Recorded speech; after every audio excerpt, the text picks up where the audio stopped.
Hello and welcome to my channel. I'm Michaela Peters. Today I'm staying with my Finnish friend, and yesterday I told her about my YouTube channel, as I do a lot of my friends when I see them, and a lot of them are like, I don't know why I'm not surprised, but okay, interesting. And I was telling her about how some of my Finnish videos are really popular, and I'm like, they're probably geo tracking me because whenever I'm in Finland, they're showing my Finnish videos more, and she's like, yeah, probably.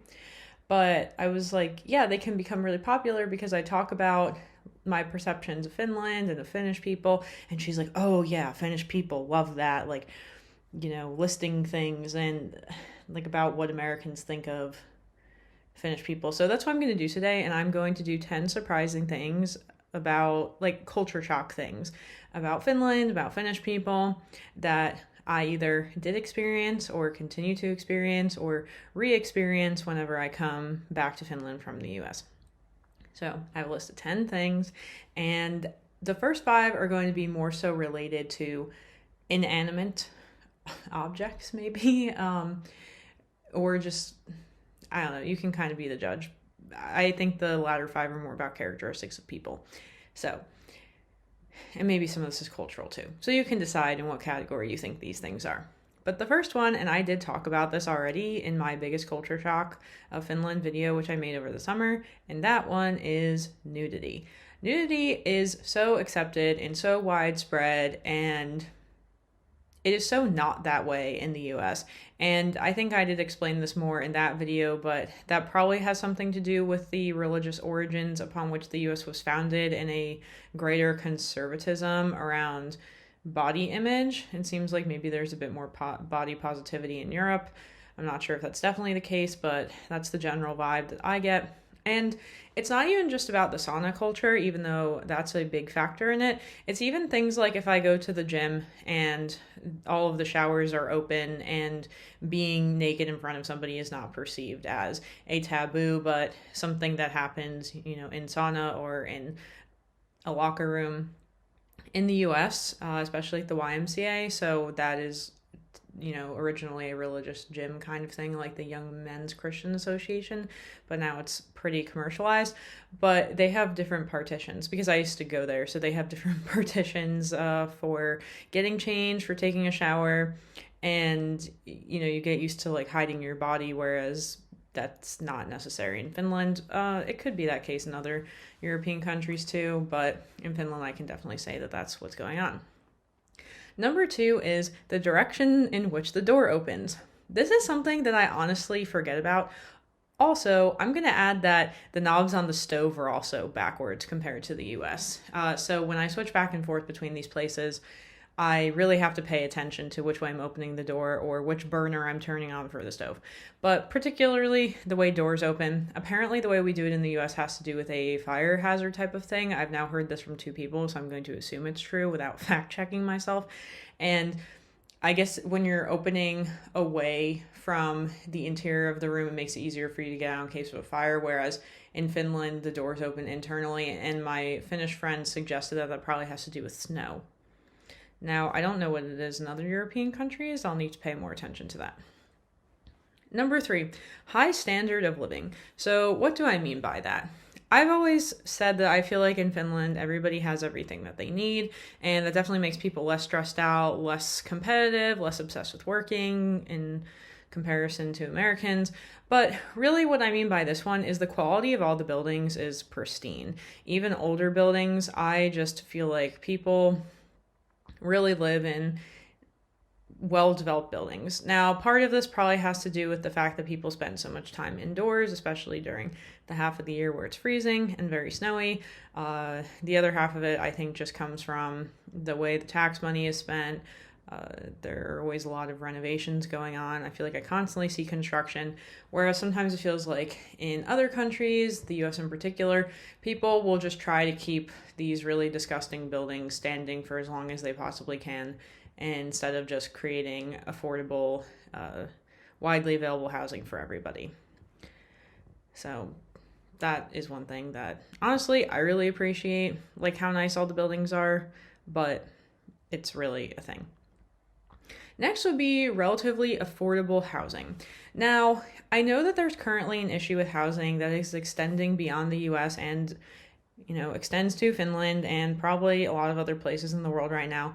However, I have found that in Finland, housing seems to be a lot more affordable than most other places. I remember I was considering doing an exchange program to Italy, but then I realized my rent would go up by at least 50 to 200%, where I was paying 252 euros a month for several years. I would have needed to pay upwards of, I don't know, 800 euros a month or something like that if I had gone to Italy. So that was actually playing a major role in my decision to not want to go there, aside from the fact that I was starting to get kind of lazy about moving around at that point, and I liked Finland enough, so I stayed. Now, in line with housing, number 5 is going to be that there is less hoarding of material objects, especially among old people. So I remember reading in a Time magazine article that my grandmother had at her house that there's sort of these death doulas that exist in some of the Nordic countries. I don't know that they were specifically naming Finland. It may have also been about Sweden or some other country. But this process by which old people, as they know that they're approaching death, they start giving away their material possessions because it's less of a hassle for their family to have to come and deal with that after they die. This definitely does not happen in the US. I think that people in the US are so attached to their material objects that it can be really hard to begin that purging process prior to the elderly person actually dying. So this is a really kind of weird thing where you'll find a lot of very elderly people living alone in these very big houses without anybody else because their kids have already grown, and somehow that's cheaper than putting them into elder care and with all of their random material objects that they are too emotionally attached to. So maybe it has to do with the fact that living quarters tend to be smaller here in Finland. People live more so in apartments rather than like single family homes and all of that. But this idea of having a lot of material possessions or being very consumer oriented is definitely not a thing in Finland. People are much more into secondhand shopping, getting rid of their items, paying them forward, and just kind of this process of, taking in items, getting rid of items. Whereas I feel like in the US sometimes that can feel a little bit more difficult. I mean, there are still people who are much more, let's say, diligent about managing their material possessions in the US, but I wouldn't say that that's everybody. And I'm not sure if this is also like a Depression era kind of thing that I've seen with some older people, but going into some older people's homes, they definitely have a lot of crap, and that is just something that I'm not aware of exists as much here. And maybe this also comes down to personal factors, but just my general observation has been it's quite a different situation in Finland versus the US. Number 6 has to do with interacting with people, and that's having a lot of deep conversations very quickly with people you may not know so well.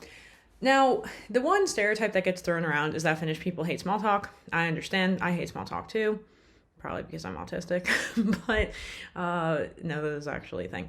But it is very cool that in a way you can have like pretty intimate personal conversations with people that you don't know well, where you can express your opinion very freely and have some sort of almost intellectual dialogue, or just a dialogue in which you feel like you can express yourself freely even though you don't know this person very much. I have found people I've met only within maybe a half-hour time span already talking to them about, my parents or my family or some other like more personal item things. And whereas in a Russian conversation, I may talk about like, oh, this is how many brothers and sisters I have, or like, yeah, this is my, like, I have these parents, this is where they live, or like where I grew up. That still feels a little bit more surface level than even a conversation I would have with a Finnish person. So I actually do appreciate that a lot, because I feel like in a world where you can feel kind of disconnected being in Finland sometimes, especially as a foreigner, spending a lot of time indoors because you're kind of lazy like me in the winter to go outside, and you can just stay in your apartment all day sometimes. I mean, I've gotten better at not doing that, but I did that a lot at the beginning. Having these conversations can be kind of comforting.